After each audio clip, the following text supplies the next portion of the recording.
All right, guys and gal, welcome back to Around the Fire in the traditional sort of Michigan weather system that we have here. It's summer all of a sudden. Last video you saw, we were sitting on a table with piles of snow. Today it's 70 degrees and I'm wearing shorts. So today we're going to be talking about the M10X again. This was the M10X SBR we put together. This is an older one. This is one of their earlier generations. There's been a lot of stuff done to these over the years. But this is pretty much the only gun this company makes. And I've always had a real boner for it, and I don't know why. It's been probably more trouble than it's worth. And a lot of people might say the same thing, knowing what they are.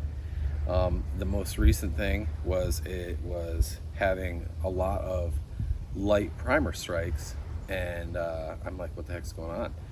So I've shot this gun quite a bit, but never as much as I do nowadays. Now I do a lot more training and running drills with friends, and we tend to get together at least once a week and do a bit of shooting. This gun, under the normal take it to the range, sling some shots out there, make sure it's still zero, just have a little fun and be like, oh yeah, I like the gun, always did okay.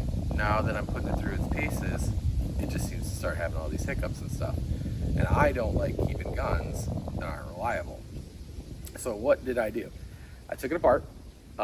Inside the firing pin bolt carrier mechanism, it's spring loaded instead of free floated like a AK would be. So I took that spring out of there because that spring was the stiffest spring I've ever seen in my life. And I said to myself, this has got to be part of this problem here. This spring is like, I had a hard time getting it out of there. It was so stiff. So I can only imagine what a hammer is trying to do against that resistance to put a good strike on a primer. So that being said, I'm out here today. I want it to work. I want it to be good. I want it to be reliable. I want it to be tons of fun. I like the look of it. It just fits this little niche spot in my heart. I love the SIG 550s, and this is like a SIG 550-ish kind of guy. I got another one here I can show you. SIG 550 XI in 76239. We're doing another video on this today as well. This is my buddy's 3D printed handguard. It was a white one, we just painted black, so this is like the final prototype, so we're gonna work on that today. But yeah, just a super cool gun, I think. And I want it to work right, so let's see if we can get it going.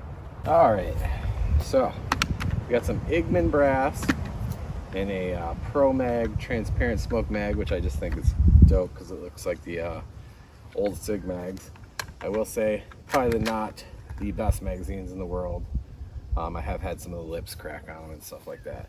But we're gonna just see if we can't get this bad boy running reliably today without giving us any problems, because otherwise she's gonna go in the garbage where she belongs. But you know, this is just part of my life, man. This is just part of having a gun store and being a gunsmith.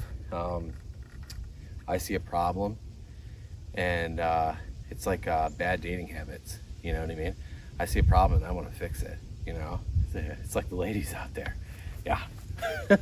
Daddy issues. I got daddy issues with all my firearms.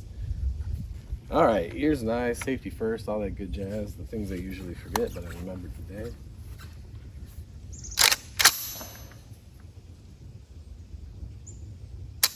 All right, see, perfect example.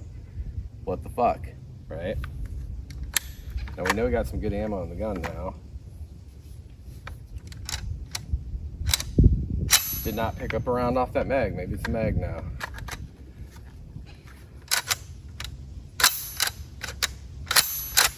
Yep, doesn't like that. Okay.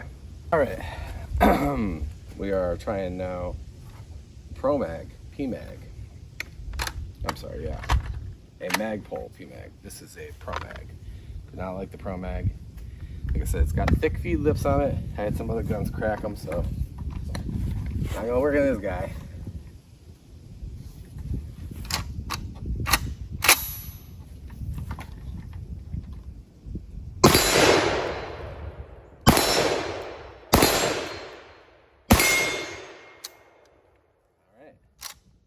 And that was all we had in that one because I had that set up for running drills. Unfortunately, most of them are going to be that way, so we'll bust out a few more rounds, load some up here.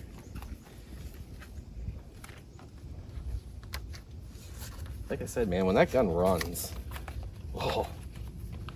And I mean, you know, some guns can be magazine particular. You know, I don't work for these companies. I'm not trying to sell them to you, you know. I mean, I own a gun store. I sell guns. I'll sell you an M10X if you want it. But, you know, I'll tell you about them.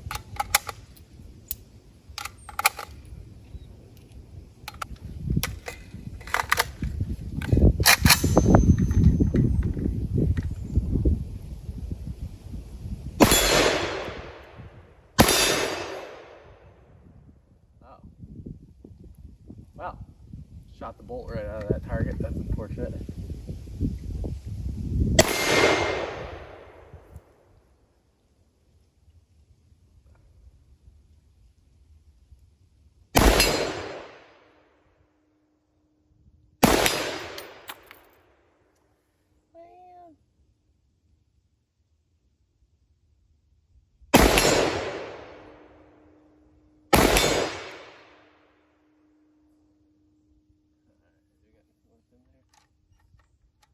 Nope.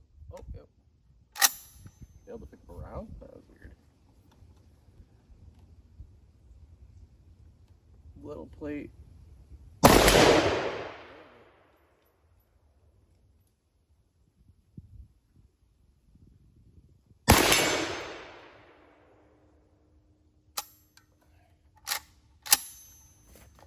All right. Well, that's gonna be my quick one on that one because I got other things to do today. But as you can see, if you are having those issues and you go in there, take it apart, shorten that little spring down just to like the gap length between the two positions so that when you put the pin back in, you know, basically you still got a little resistance against it. But take most of that resistance out. Get rid of all that heaviness of that spring, and then boom, you got a gun that fires just fine on, you know, import primers. All right.